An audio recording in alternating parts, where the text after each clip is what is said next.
della parola che vado a ucciappare dal dizionario di Giuseppe Boerio, nella rubrica che faccio di solito. La parola in questione è torobuso, è noseo, un tipo di oseo, che il dizionario di Boerio dice SM, singolare maschile, termine dei cacciatori, ardea stellare, detto in Toscana tarabuso e rondone, sorta d'uccello palustre il quale fa un rumore simile al muggito di un toro o piuttosto di una tromba militare, e di grandezza maggiore di un piccione e di corpo più lungo. Chiamasi da Lin ardea stellaris.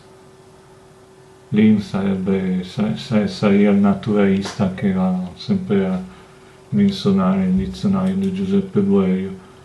C'è sta un naturalista che ha fatto chiamare tutte le piante o gli animali in un certo modo.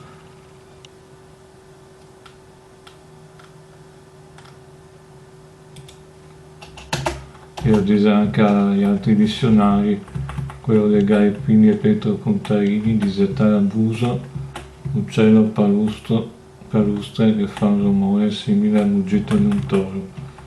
Nei Gaepini di Eugenio Vittoria, torobuso, ardea stellare, uccello.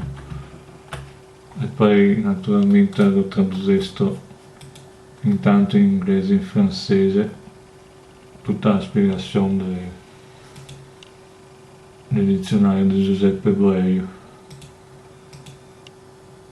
E in te la descrizione magari metterò le traduzioni che ho fatto, per esempio dunque e pubblico solo sulla descrizione.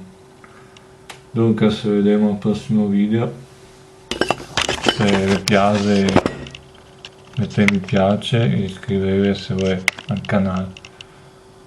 Ci vediamo.